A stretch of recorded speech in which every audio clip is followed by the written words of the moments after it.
2 years ago, I was living and working in South Korea, doing the whole English teacher bit. Though it was a positive experience overall, what I'm about to describe was a stark exception. Most expats feel very safe in South Korea. There's very little violent crime compared to the US. It can be easy to let your guard down, especially for someone like me who's lived in neighborhoods back home where you randomly hear shooting or junkies knocking on your door at night.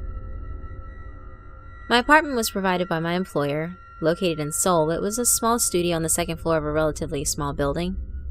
The apartment itself was on a side corridor with one apartment on either side. The main corridor was across from my apartment, such that if the door was open, you could see across to the other side of the building. The building was in a quiet neighborhood and noise traveled easily. On my floors was an apartment to one side that was unoccupied. The other one was occupied. However, I rarely heard the neighbor make the typical noises I could hear in the building, like cooking or TV. The lobby of the apartment building had a sliding glass door that required a key fob or passcode to open. There was a CCTV bubble on the lobby ceiling. However, unlike most Korean apartment buildings, there was no guard stationed there. Korean apartments also usually have electronic locks, but this building's apartments were mostly only fitted with key locks. However, they do come with a camera doorbell combo. If someone rings your doorbell, a little screen projects whoever's standing there. One of my American coworkers also lived in the building, as well as a Korean coworker for a brief period. My work schedule was pretty regular, but with atypical hours. Since I worked with kids after school, I would start around 2 on Mondays, Wednesdays, and Fridays, and about 3:30 on Tuesdays and Thursdays. A few months out of the year, my Thursday classes didn't start until 5 or later, which gave me a lot of time to run errands or goof off before work. Sometimes I'd take the bus to do things before work, other times I'd ride my bike. Some days, I just sat around the apartment. So here I am, a 20-something American guy, used to working crappy retail jobs to make ends meet. I finally have money left over at the end of the month, for the first time in my life, so I start buying nice stuff like a laptop, speakers, a microwave, and some nice clothes. It's modest by my standards, but comfortable. I start going out more, taking in the sights of this foreign land. I'm the outdoorsy type, so I'd go hiking a lot. Korea has a strong hiking culture. Or ride my bike down by the Han River. Since my apartment was so small, I left my bike in the small corridor. Part of me wanted to check with my neighbor to see if he was okay with that, but if he didn't speak English, I'm not sure I'd be able to communicate with him. Plus, it's hard to tell if he's home or not. As I said before, the noises of the apartment building were easy to hear. The sliding glass door thumping closed, people taking the stairs, the jangle of my neighbor's keys and his door latching shut, delivery boys leaving fried chicken ads on the doors, the cleaning lady mopping the floors bright and early on Sunday mornings, and so on. Though it feels lacking in privacy, it's also a little bit comforting. I'm feeling pretty good about life, and why not? I'm having an adventure overseas and doing work that's actually meaningful. So perhaps that's why it was so easy for me to shrug off the weird things going on. Every so often, my doorbell would start ringing. When I checked the screen, there was never anyone outside. The first couple of times this happened, I was willing to write this off as a glitchy old system.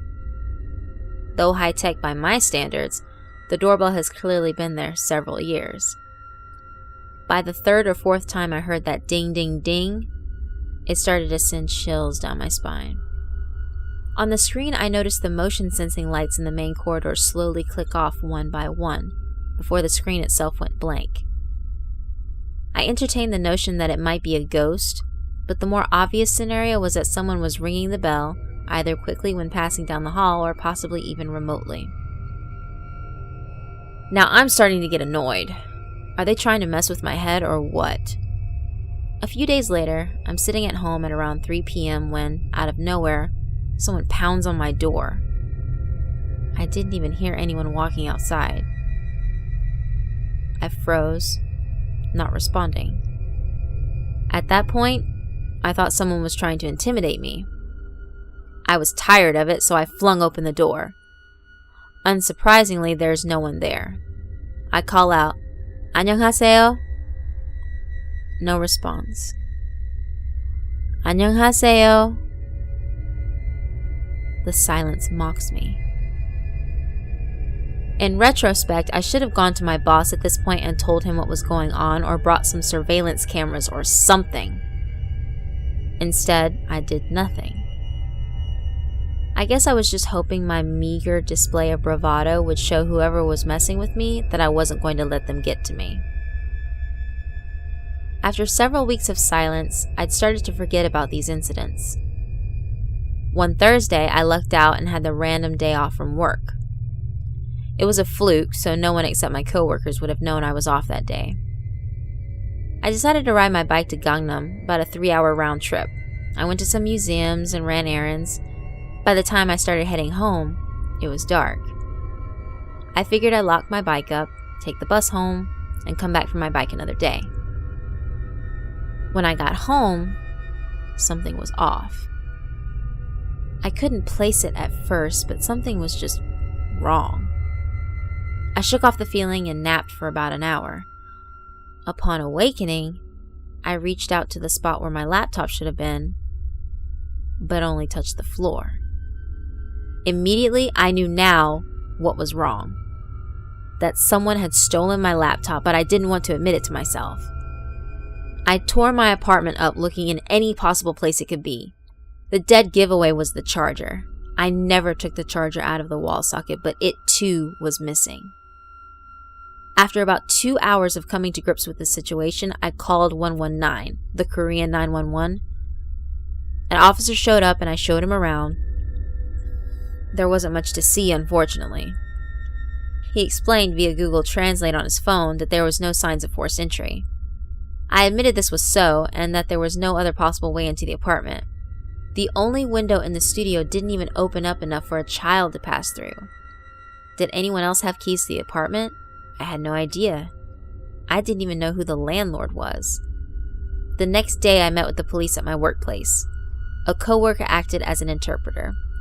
We filled out the police report and they told me that they would get back to me, but it was likely I'd never see the laptop again. I was on edge after that.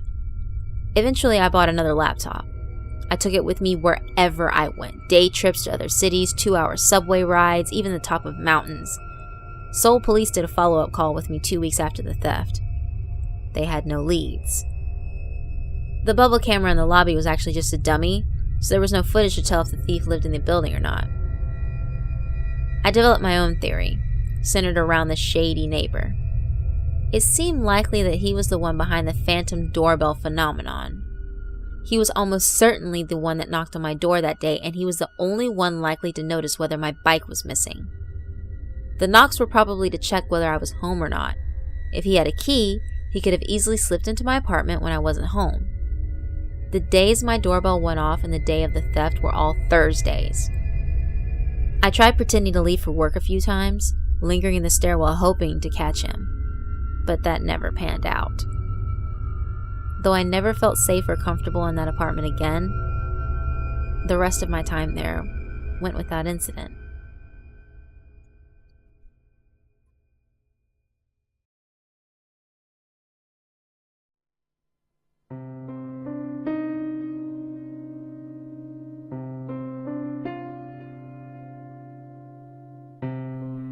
When I was 16, I moved to an apartment complex called Mi Ri Ni in Daegu.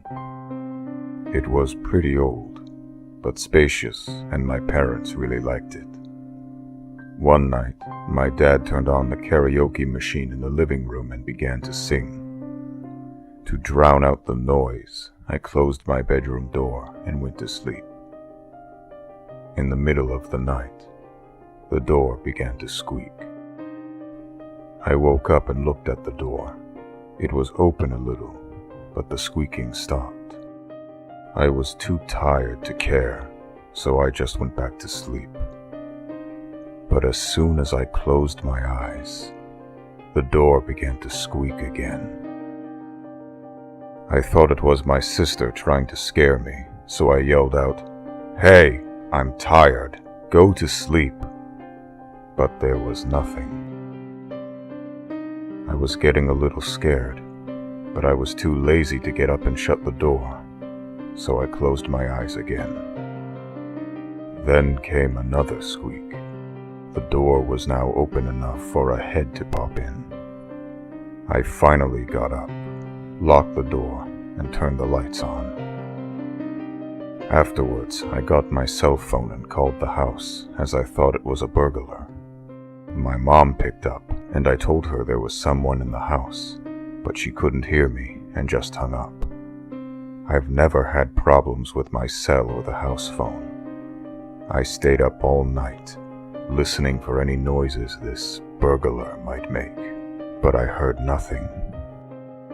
Morning came, and I checked the house, but nothing was missing or out of place.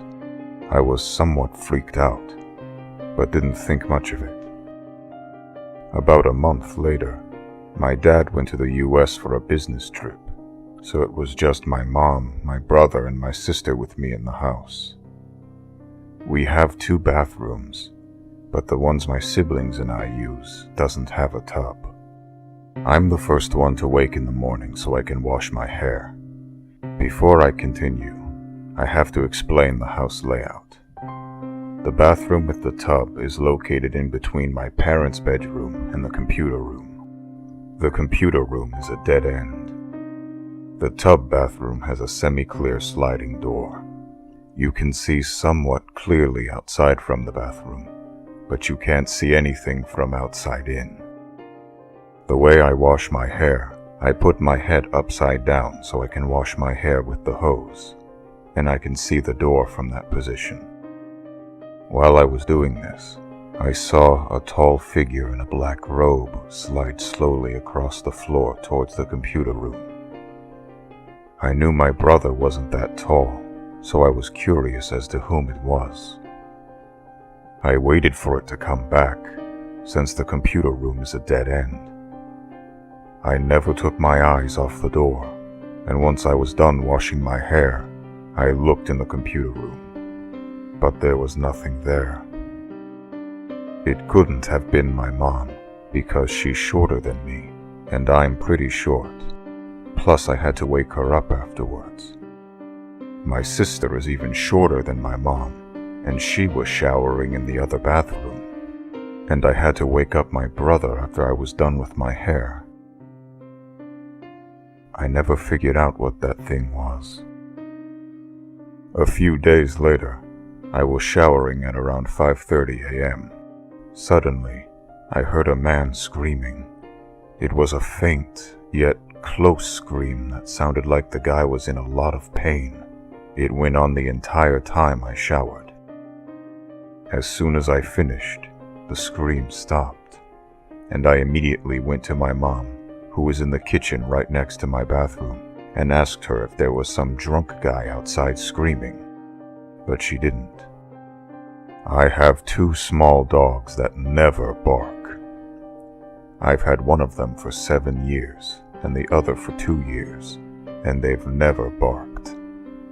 I was home one evening with my dad and the dogs. I was watching TV with the dogs on either side of me. There was absolutely no noise, but the 2 dogs immediately got up together at the same time, ran to the door, and began barking ferociously. My dad walked in and opened the front door, but nothing was there.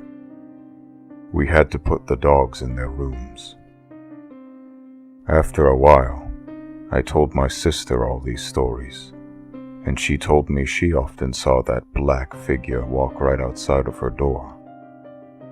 One day, an old taxi driver told me Ni is one of the oldest apartment complexes in Daegu, and that there was a suicide in one of the apartments back in the day.